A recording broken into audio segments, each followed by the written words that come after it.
Halo, selamat datang di channel saya. Sebelum lanjut ke video, mohon di subscribe dan jangan lupa tekan loncengnya ya. Selamat menonton. Shalom, salam sejahtera dalam kasih Tuhan kita Yesus Kristus.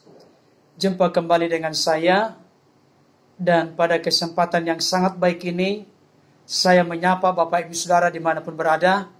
Apa kabarnya? Saya berdoa dan berharap Bapak Ibu Saudara dalam keadaan sehat-sehat, tetap semangat, jangan pernah kecut, tawar hati dalam menjalani kehidupan. Karena firman Tuhan berkata, jika engkau kecut dan tawar hati pada masa kesesakan, maka kecillah kekuatanmu. Mari kita tetap bersukacita, karena kita tahu segala rencana Tuhan selalu yang terbaik dalam hidup kita. Amin.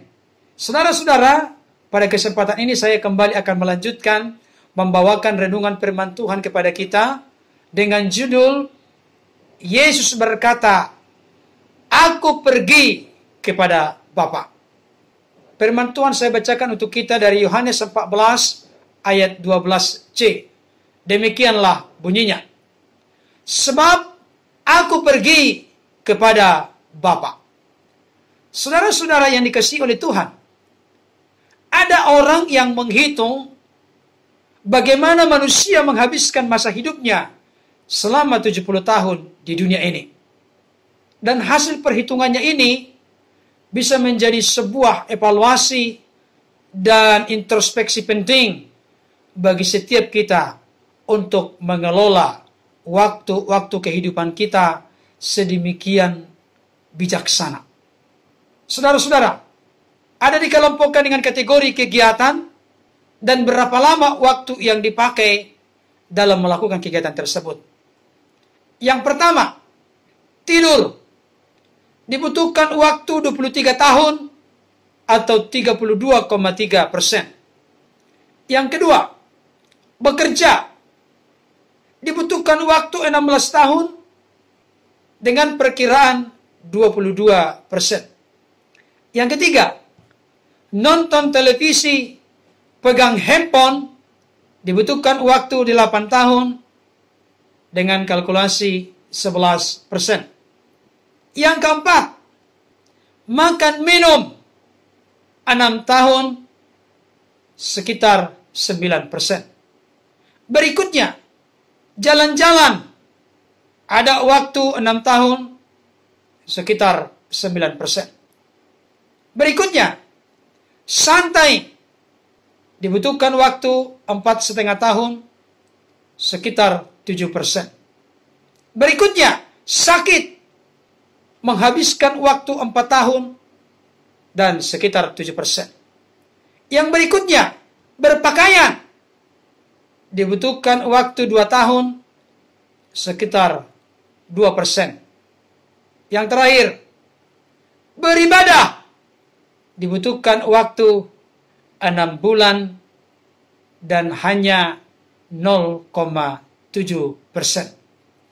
Saudara-saudara yang dikasihi oleh Tuhan, kita tidak pernah membayangkan sebelumnya.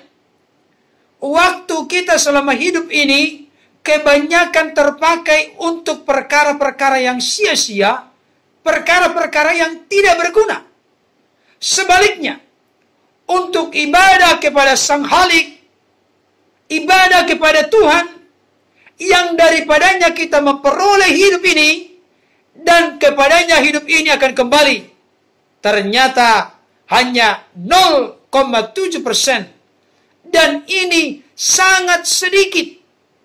Untuk itu saudara-saudara, kita perlu merenungkan apa sesungguhnya arti hidup ini. Ada orang yang berkata, hidup hanyalah panggung sandiwara. Yang lain berkata, hidup adalah lembah air mata. Bahkan sebagian orang berucap, hidup seperti gelombang air yang kosong, datang pergi, kosong. Sekarang menjadi pertanyaan yang perlu kita pikirkan dan renungkan bersama. Apa prinsip atau moto hidup kita? Ada 3 pertanyaan yang harus kita selalu renungkan setiap malam sebelum kita beristirahat atau tidur. Buat apa kita hidup? Apa tujuan hidup kita? Kemana kita pergi setelah hidup ini berakhir? Bagaimana seharusnya kita hidup? Saudara-saudara, dalam 3 hari ke depan, saya akan membahas ketiga pertanyaan tersebut. Tetapi yang pertama dulu, ingin saya tegaskan sebagai basic dan pondasi dari pembahasan ini.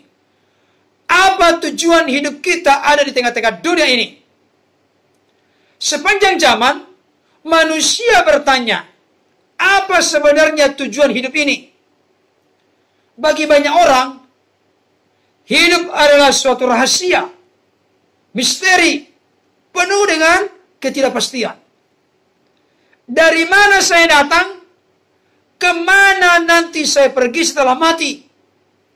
Menurut para ahli filsafat atau sastrawan, hidup ini adalah seperti sebuah mimpi. Mimpi bisa indah, tetapi mimpi juga bisa sedih. Hidup ini datang tiba-tiba, tapi juga bisa berakhir dengan tiba-tiba pula. Hidup ini tidak tahu kemana ujungnya. Misteri dan rahasia. Menurut orang ateis, hidup ini tidak menuju kemana-mana. Hidup ini yang pasti menuju ke liang kubur dan selesai. Hidup ini berhenti setelah mati atau ketiadaan. Saudara-saudara, saya mau katakan dengan tegas kepada setiap kita saat ini. Prinsip hidup seperti ini adalah prinsip hidup yang bertuhankan perut. Tetapi saudara-saudara, dari Yesus kita menemukan jawaban yang pasti. Hidup ini adalah pergi kepada Bapa. Ada tujuan yang jelas dan pasti. Kita tahu kemana kaki kita sekarang sedang melangkah. Ada tujuan yang harus kita jalani sehingga kita bisa sampai ke sana.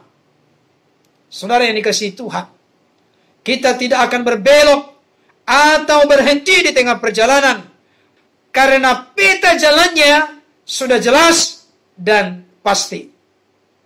Oleh karena itu saudara-saudara, mari bersama-sama dengan saya, milikilah tujuan hidup, sehingga waktu yang tersedia, kita pakai sebaik-baiknya, dan penuh rasa tanggung jawab kepada Tuhan.